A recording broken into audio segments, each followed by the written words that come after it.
What's up? What's up? Sorry, I didn't realize the live had started. I was posting my link. Welcome back to the PJO podcast. Tonight I wanted to do a Christmas Eve special. It's my first Christmas Eve as a single parent, so it's been a little different for me. I worked most of the day. I worked from 10 a.m. to 7 p.m. A little bit before 7 p.m. The restaurant I work at was open. So I worked my ass off today. It was really busy. Just finished putting the gifts under the tree, having a couple drinks now. Excited for tomorrow morning because I get to see my kids, all three of my little love bugs in the morning. And I know today was rough. All the single parents out there that are going through this right now, especially if it's your first time, I know it's rough, but it gets better. Everybody's told me it gets better as it goes. So I'm just trying to deal with it. I'm trying to not harp on what I'm missing, but I'm looking forward to what tomorrow's going to bring. So it's going to be all worth it to see my kids' smiling faces in the morning. I saw a couple posts earlier from friends on my Facebook. One of them kind of bothered me a little bit. Not in a bad way. Too many times we, as parents, think we didn't get our kids enough gifts. And this person that I'm talking about posted about that. I'm not going to say any names. She's a very sweet person. And I figured I had to comment and say the amount of gifts don't matter. It's being there for your kids and being a good parent. That's what matters. The memories. I know when I was a kid, I didn't count the presents. I didn't think less of the presents if there was not as much the year after the previous year, so on and so on. Too many times we get too worried about that. And I'm not going to lie. I thought that this year. I was like, is this enough? I even talked to my ex-wife. I'm like, is this going to be enough? Because I wasn't sure, But it's not all about that. There could be one present that your kid loves, and they forget about the rest of the presents, honestly. So just for all the single parents out there or the parents that are still together, don't worry about how many gifts you're getting. This isn't a dick measuring contest.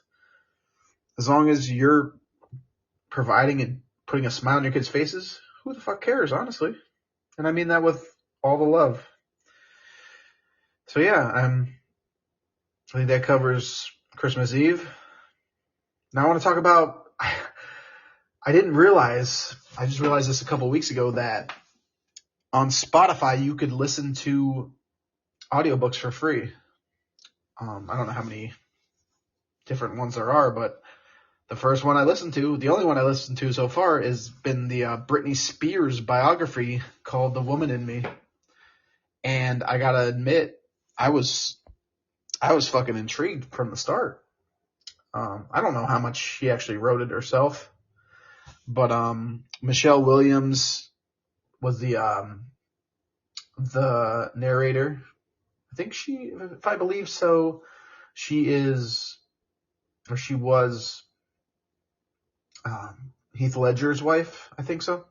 I could be wrong. If I'm wrong, correct me. So she narrated it. It was awesome. She actually sounded a little bit like Britney Spears, so it was a good choice. But holy fuck, she's been through a lot of shit in her life, and I didn't realize this because I was one of the people that thought when she had her meltdown with the umbrella and shaving her head and all that shit that she was just crazy on her own accord. But when you listen or read her documentary, or not documentary, but biography, she's been through a lot. Like, she watched her younger brother get in a really bad accident and almost die. She almost had, I don't want to say the Michael Jackson effect, but I guess I could say that. With that whole thing with her father controlling her every move and telling her what she could do and can't do and stealing her money and using and abusing her. Like, she was through a lot. And her real dad was an alcoholic and a druggie. And I gained respect for Britney Spears because I didn't realize she was going through all that shit. I mean, most of her boyfriend, like the shit Justin Timberlake did to her, made her get an abortion, the cheating on her. And she seems like, I didn't realize this back in like her prime when she was all over the place and all over the radio and all over MTV. But she's very humble. She's not like this, like your typical piece of shit celebrity. Like she's a really good person. And after reading this, like, man, my heart goes out to her. I hope she's doing better now. I know she released that knife video. I don't even think she explained what was going on with that. I don't know. Maybe she did and I missed it.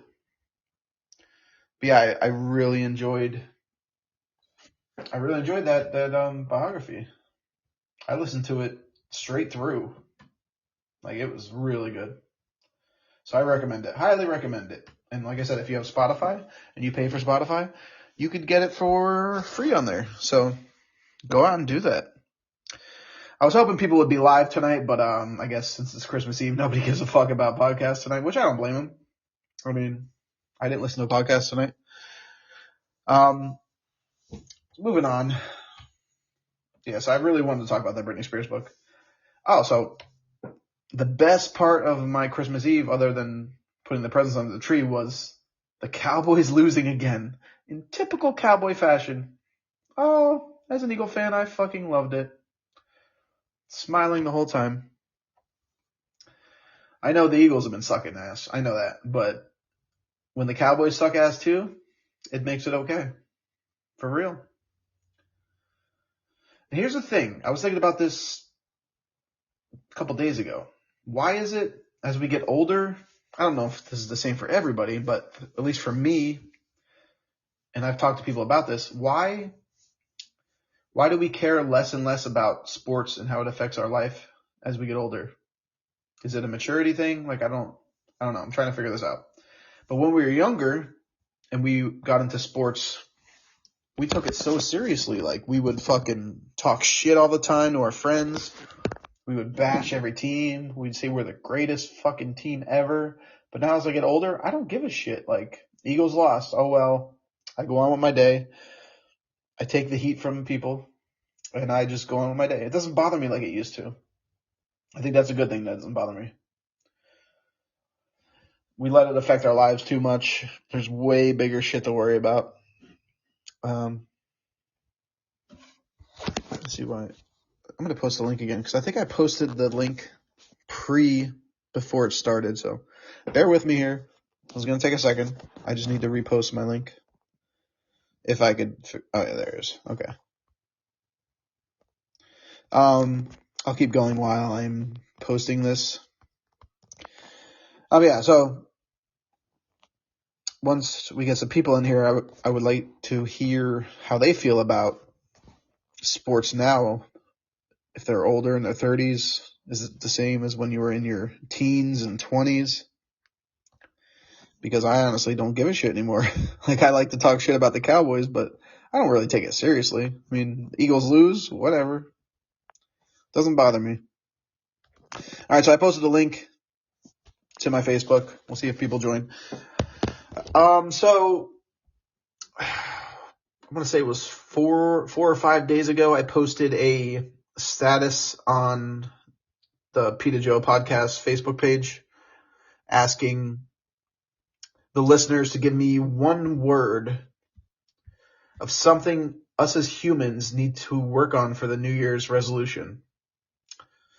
Okay? I don't know if that makes sense to you guys, but I think we have a lot of shit to fix right now as humans, not just as Americans, but as humans all over the fucking world. Just shit is like, shit has been brutal recently. Like, we're all growing apart as a connected world. So I got some pretty good responses here. I got 1, 2, 3, 6. I got 10 words. 10 people commented one word that they want to see us work on as humans. So it's like a worldly New Year's resolution, okay? So here's the word. So I'm going to start with the first word, ignorance. What do we have to work on so we're not as ignorant? I think ignorance and acceptance. The second word is acceptance. The first one is ignorance. I think they could go hand to hand. So I'll talk about them together. Ignorance and acceptance. Too many times we see this new trend, this new. Here I'll use this as an example. Like pronouns. Okay, I've made jokes about pronouns. I'm not innocent. I've made jokes about pronouns. But was I being ignorant? Yes. Was I being accepting? No. But I need to start doing that, and us as people need to start doing that.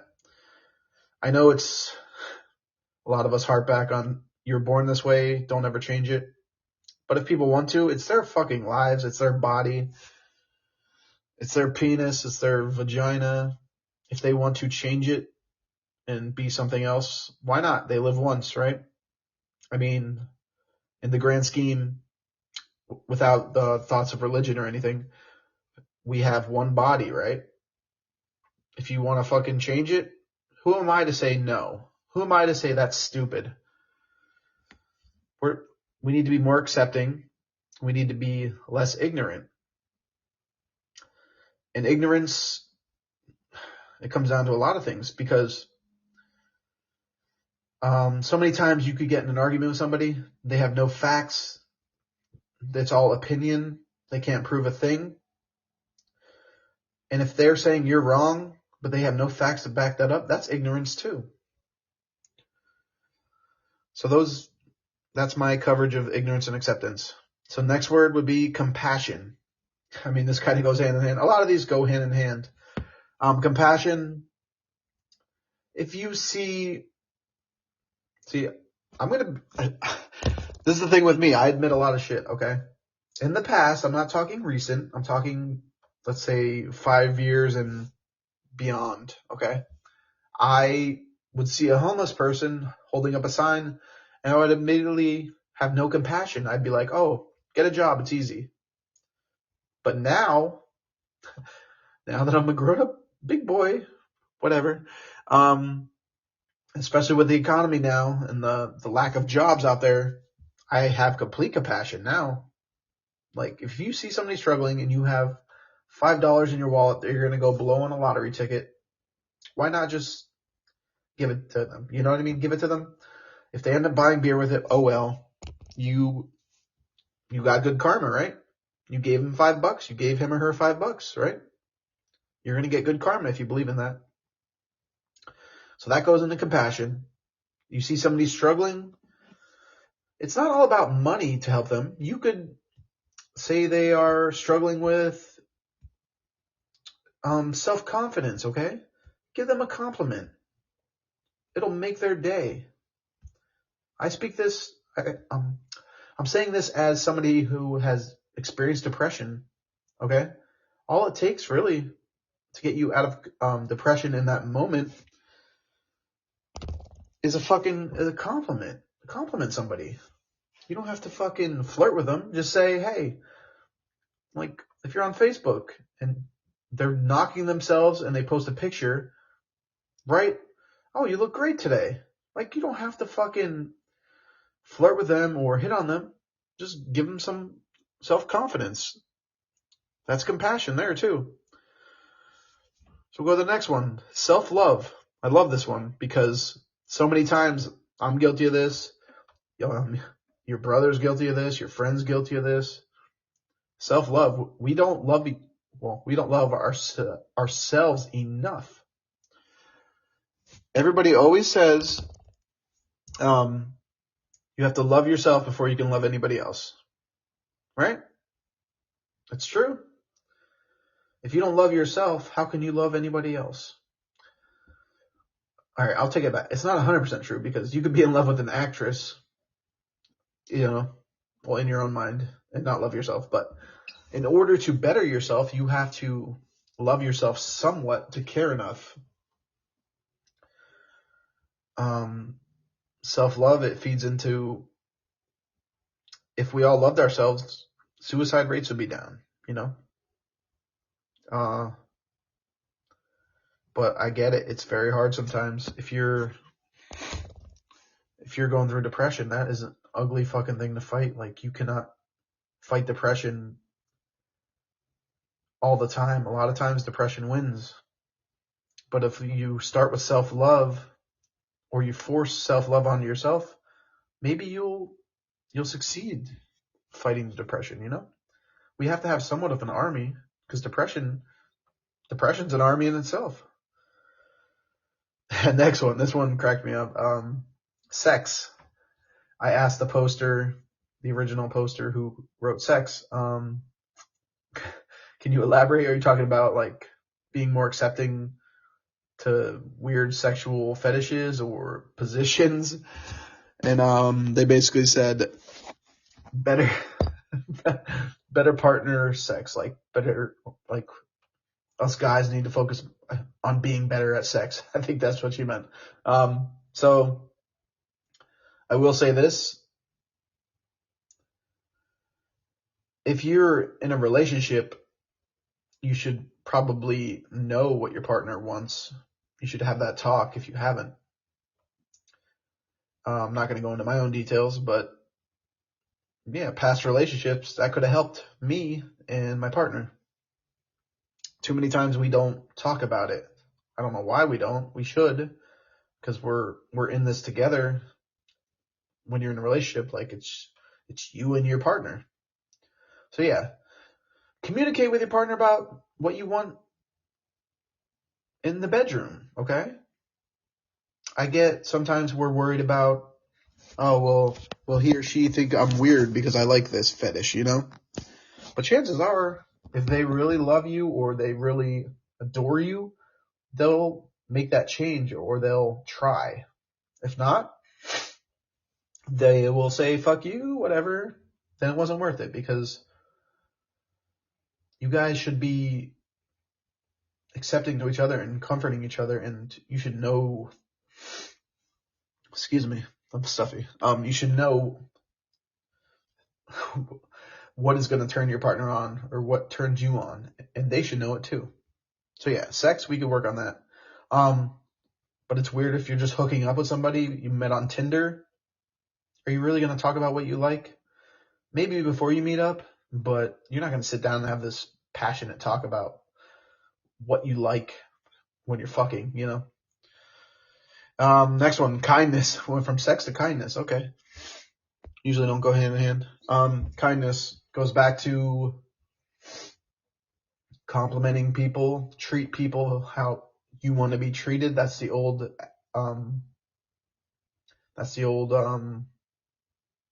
thing you learned when you were a kid. Your parents would say, treat people how you want to be treated.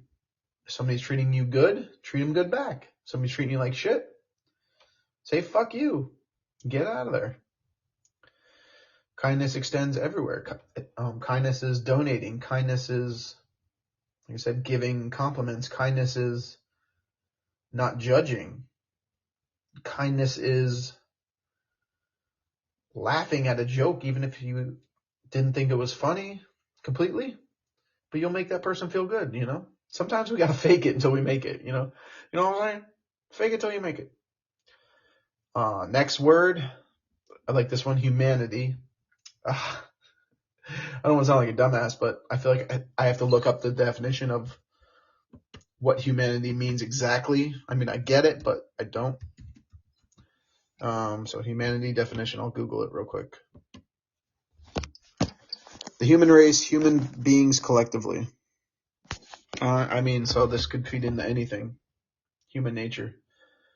This is a tough one for me. Let me think here. Humanity. I think this is just loving each other, even if we have differences. Being acceptable to change. Not treating somebody differently because they're homeless or they make less money or they're not as good looking as you think you are, don't treat them differently. Don't judge. I know it's hard because I've been judgmental before. I mean, I think a lot of us have. We may not admit it, but we have been. So yes, humanity. Manners. I always taught my kids manners from the start. So did my ex-wife. That's one thing we were always on board on is manners. Thank you. Please. God bless you. All that shit, man. It's not hard to be polite and have manners. Don't fart at the table. I don't care how gassy you are. If you're backed up, walk away and fart. Don't fart at the dinner table. It's one thing if you're watching a movie together and you're on the couch and you fart. I'd let him rip. But don't always do that. What's up, Ricardo? It comes out at the farting part. Yeah, don't always have manners. It takes a second to say thank you. It takes a second to say please. You're welcome. God bless you. It all goes a long way. Next one, respect. Yeah. A lot of people say respect has to be earned, but not really, not completely. If somebody is nice to you, you should respect them back. R-E-S-P-E-C-T. I don't know what else to do with respect, but respect your elders. That's what they used to tell us when we were kids. Respect your elders. I mean, that's true too, because they've been through the shit a lot more than you have. So respect them. Then we got the last one, equality. Yeah. I know equality goes with race, obviously. We're all the same. We all piss the same. We all get dressed the same way for the most part. What bothers me the most is the equality in like pay, because we still see it. Like you see WNBA stars, they get an eighth of what NBA stars make. And I get, they sell more tickets, they have less sponsors, blah, blah, blah, but they're still doing the same job. They're still playing the same game. Pay should be equal. If you're good at something, the same as a man or the same as a woman, like you should get paid the same. But equality isn't just pay, it's how you treat people. Just because somebody doesn't speak your language, you shouldn't not want to acknowledge them. They're equal to you. So that's what equality means to me, and I think that's what we could fix. So there's the 10 words: ignorance, acceptance, compassion, self-love, sex, kindness, humanity, manners, respect, and equality. All good words. I really appreciate you guys giving your input on those words of what we could change as humans. So that was great. Yeah, so I'm my 25 minutes in. I'm trying to think of anything else I wanted to talk about. I don't think there is. I hope everybody had a great Christmas Eve. I hope everybody gets to see their family tomorrow, gets to see the smile on their kids' faces or their brother and sister's faces. And let's just have a great Christmas. Don't let anything bother you either on Christmas. It's not worth it. So I think that's it. Thank you for listening to this Pete Joe podcast Christmas Eve special. I had a good time. Hope you guys did. I will post it probably Tuesday or Wednesday. It'll be available for download on Spotify, Podbean, iHeartRadio, or any of the apps listed on my Podbean account. All right. As usual, stay positive, stay hopeful, stay positively hopeful. Love you guys.